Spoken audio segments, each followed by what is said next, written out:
Welcome to monk and परमाणु to the physics session. और solid state physics के आज के लेक्चर में हम पढ़ेंगे क्रिस्टल स्ट्रक्चर, यानी कि लेक्चर नंबर 3। और आज के लेक्चर में हम पढ़ेंगे कि क्रिस्टल स्ट्रक्चर्स क्या होती हैं और क्रिस्टल स्ट्रक्चर्स को हम किन फैक्टर्स से डिस्क्राइब कर सकते हैं। जनरली वो होते हैं lattice, basis and translational vectors, unit cell, crystal planes and some more. तो इस वीडियो को शुरू करने से पहले इस चैनल को सब्सक्राइब करें ताकि जब भी वीडियो आए आपको मिल सके। तो चलिए शुरू करते हैं आज की वीडियो। तो क्रिस्टल स्ट्रक्चर्स बेसिकली क्या है? डिस्क्रिप्शन है किसी भी क्रिस्टल के ordered arrangement of atoms, ions और मॉलिक्यूल्स का। कोई भी क्रिस्टलाइन मटेरियल है, अगर उसको हम डिस्क्राइब कर दें किसी भी ऑर्डर्ड अरेंजमेंट ऑफ एटम्स के अंदर, कि भाई इसके जो एटम्स हैं वो क्यूब के अंदर अरेंज्ड हैं, तो वो हमने क्या बता दिया? वो हमने उस क्रिस्टल की स्ट्रक्चर बता दी। These ordered structures occur from intrinsic nature of constituent particles। वो जो स्ट्रक्चर है वो उस मटेरियल के पार्टिकल्स के नेचर की वजह से है। हर एक पार्टिकल का कुछ अलग नेचर होता है। कोई CCP बनाना चाहता है, कोई HCP बनाना चाहता है, कोई BCC। डिपेंड करता है BCC कब बनाएगा, जब अंदर वाला जो पार्टिकल है वो स्मॉल साइज का हो। और वहाँ पर अलग अलग कन्फिग्रेशन है, जैसे AB2 इस टाइप के अलग बनाएंगे, AB टाइप के अलग, जैसे NaCl है। ठीक है, NaCl की स्ट्रक्चर जो है वो अलग है, ZnS की कुछ और है।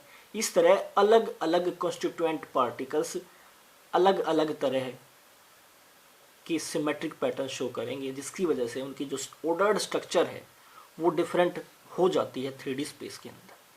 और वो जो इनकी डायरेक्शंस हैं या पैटर्न्स हैं, सिमेट्रिक पैटर्न्स हैं, वो रिपीट होते रहते हैं बार बार थ्रू आउट द क्रिस्टल।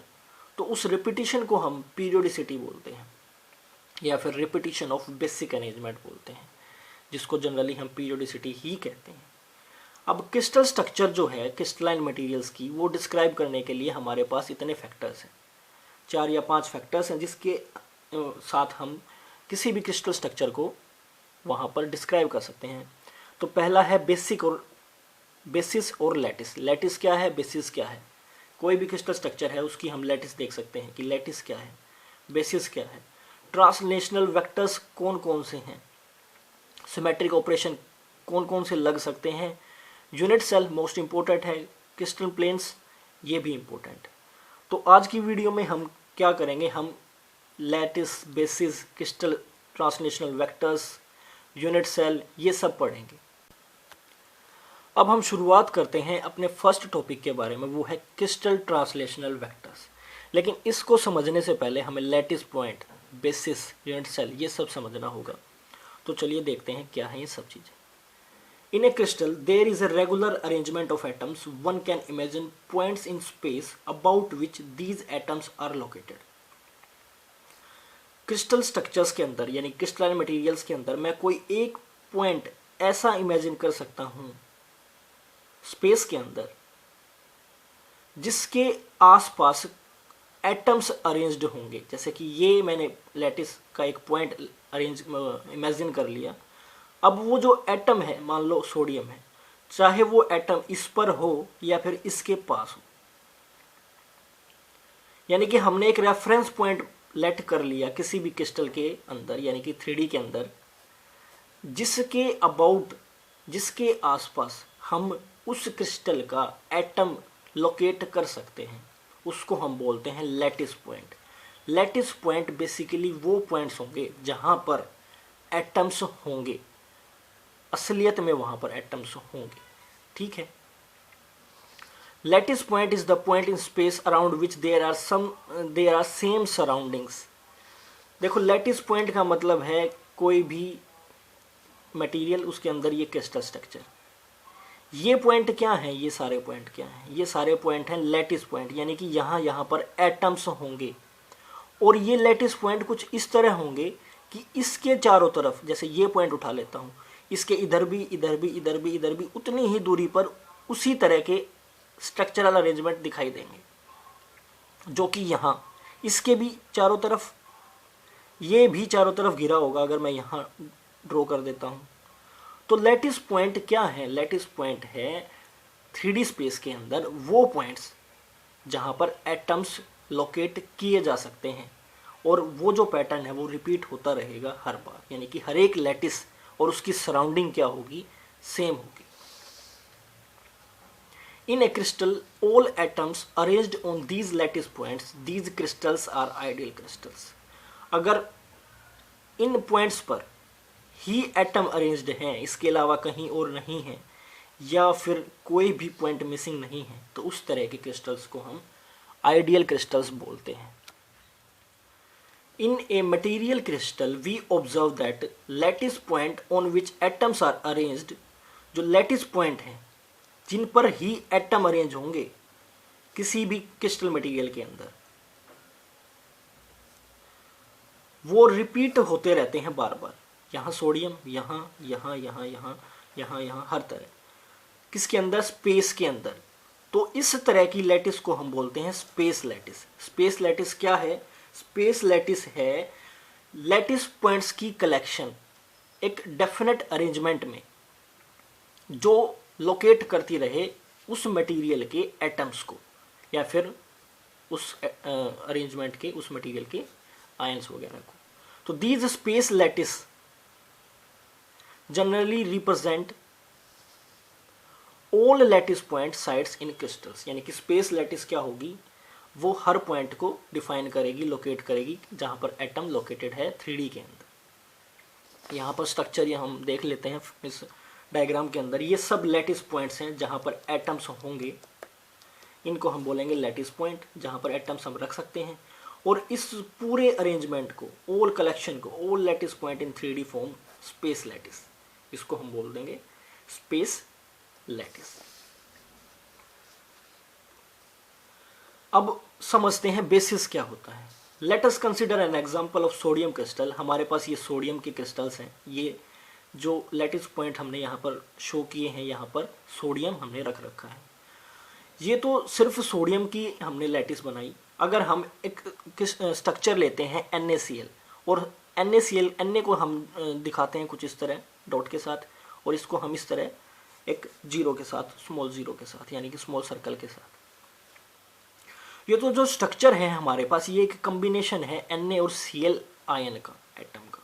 अब हम ये बात बोल चुके हैं कि हम इसको इस तरह दिखाएंगे, इसको इस तरह दिखाएंगे, और जो सोडियम एसोसिएटेड है क्लोरीन के साथ, तो इसी तरह लैटिस साइट भी जो होंगी वो सोडियम की एसोसिएटेड होंगी इस एटम के साथ। अब यहाँ हम शो करते हैं कि वो कैसे अरेंज्ड है। ये सारे पॉइंट कैसे हैं? ये सारे पॉइंट हैं सोडियम एटम लैटिस पॉइंट के।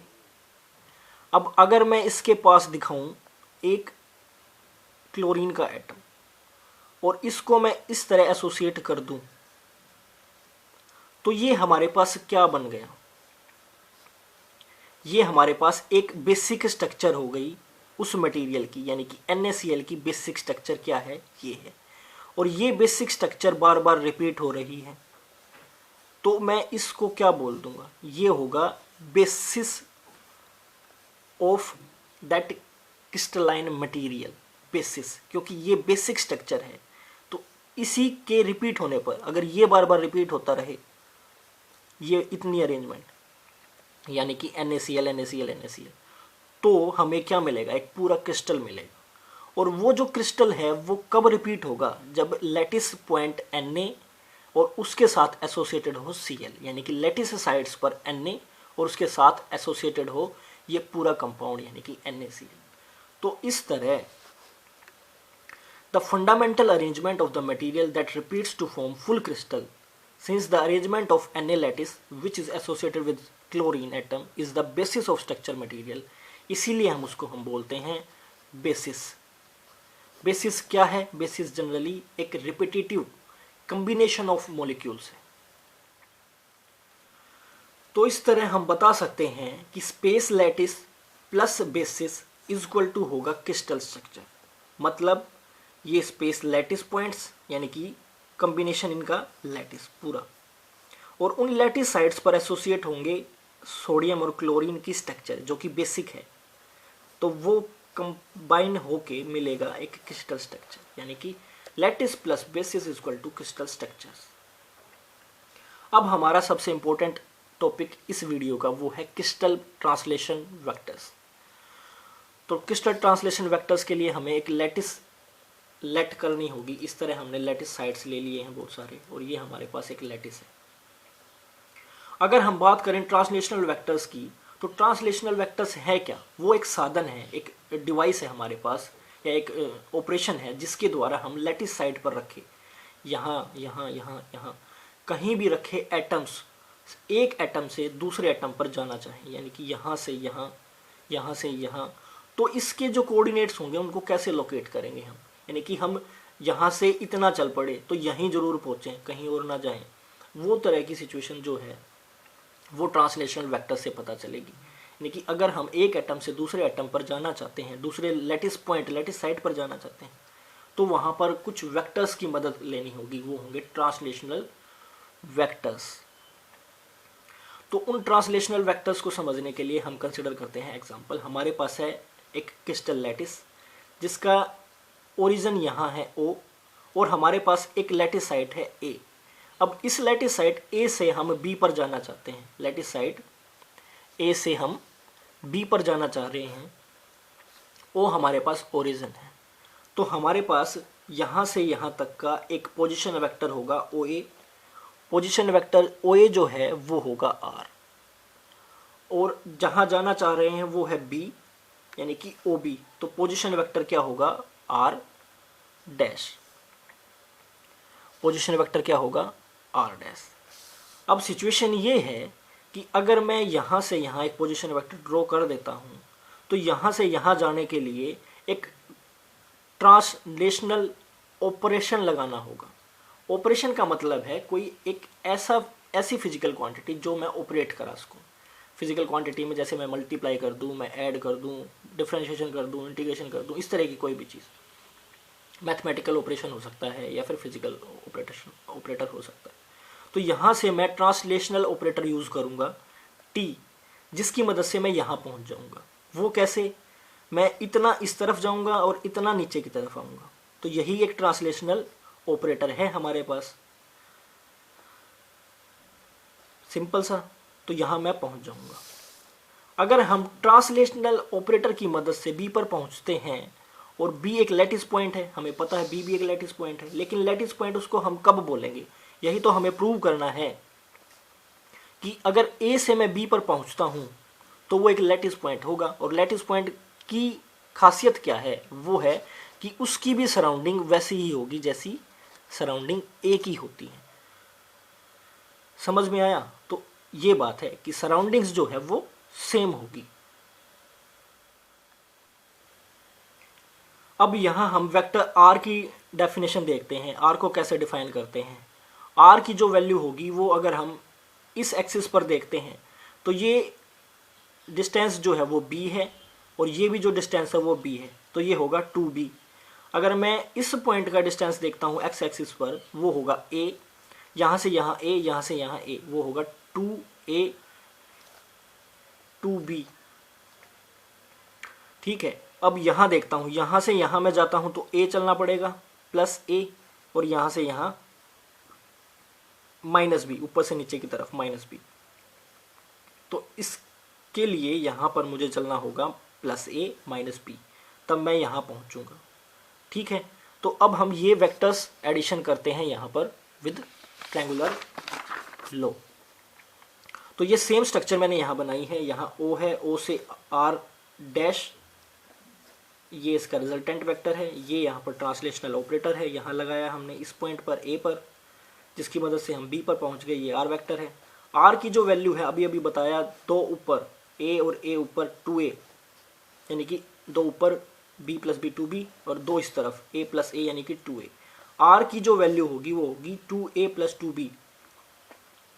अब यहाँ पहुँचना है तो plus A minus B। Translational operator क्या होगा? A minus B। अब R डैश जो है वेक्टर ट्रायंगुलर लॉ की मदद से वो होगा R प्लस T के बराबर। तो वो होगा R प्लस T के बराबर। तो आर डैश की जो वैल्यू होगी वो इनकी एडिशन के बराबर होगी, 2a + 2b + a - b। 2b - b = b, 2a + a = 3a। इसका मतलब क्या है, वो आ गया है 3a + b। अगर मैं पीछे दिखाऊं आपको तो वो होगा b पॉइंट जो है वो 3a 1 2 3 एंड b हाइट पर 3a डिस्टेंस दूर, यानी कि इसके भी पॉइंट होंगे ये। इसका मतलब वो क्रिस्टल लैटिस जो है जहां हम पहुंचना चाह रहे थे वो वहीं है, सेम जगह है और उसके चारों तरफ भी सेम इन्वायरमेंट है। Hence, to reach one lattice site to another lattice site, we need translational vectors। हमें किसकी मदद चाहिए थी? हमें चाहिए थी A, B, इन सब की, और इन्हीं की मदद से हम A, B को डिनोट कर पाए। 2A + 2B and A - B, 3AB, इस तरह हम उनको डिनोट भी कर पाए। तो ए बी जो हैं वो ट्रांसलेशनल वेक्टर्स हैं जिसकी मदद से हम एक पॉइंट से दूसरे पॉइंट पर पहुंच जाते हैं फटाफट। जैसे इससे इस पर ए की दूरी है, फटाफट पहुंच गए। टी यहाँ पर ट्रांसलेशनल ऑपरेटर है जिसकी मदद से हमने यहाँ पर कैलकुलेशन की है। तो अगर मैं इसको जनरलाइज करूँ 2D और 3D के अंदर ट्रांसलेशनल ऑपरेटर्स को, तो टी जो होगा वो होगा N1 N2 B A, ये 2D में है। अगर मैं N1 N2 की वैल्यू अलग अलग रिपीट करता रहूं डिफरेंट, तो मुझे क्या मिलेगा? मुझे मिलेगा एक पूरा क्रिस्टल। कैसे? जैसे मैं इस पॉइंट पर हूं, यहां से मैं A चलता हूं, यहां से मैं चलता हूं B, ठीक है, और यहां से इस तरह चलता हूं डायगोनल। तो इस पॉइंट पर पहुंचा, तो इस पॉइंट पर पहुंचने पर क्या मिल गया? एक स्क्वायर मिल गया। स्क्वायर क्या है? ये एक क्यूब का ही तो छोटा पार्ट है, इस तरह। तो इस तरह मैं अगर इसकी वैल्यू डालता हूं तो यहां पहुंच जाऊंगा, इसकी यहां। तो इस तरह अगर 3D की बात करें तो मैं एक पूरा यूनिट सेल कवर कर सकता हूं यहां N1 N2 और N3 की वैल्यू डिफरेंट रखकर। अगर 3D की बात कर रहे हैं तो वहां पर क्या होगा? ABC। तो जो ABC है यहां पर वो है ट्रांसलेशनल वेक्टर्स। अगर ये ABC इस इक्वेशन को सेटिस्फाई करते हैं तो ये होंगे प्रिमिटिव्स। क्या होंगे? प्रिमिटिव्स। तो इस तरह हमारा ये लेक्चर जो है ये खत्म होता है ट्रांसलेशनल वेक्टर्स का। ट्रांसलेशनल वेक्टर्स जनरली वो हैं जिसकी मदद से हम किसी भी एक पर्टिकुलर क्रिस्टल स्ट्रक्चर के अंदर एक लैटिस साइट से दूसरे लैटिस साइट पर जा सकते हैं। जैसे कि यहाँ से यहाँ A डिस्टेंस दूर, तो यहाँ से यहाँ मैं अगर A डिस्टेंस चलूँ तो मैं इस पॉइंट पर पहुँच जाऊँगा। ये दूसरा लैटिस साइट है, यानी कि दूसरा एटम है।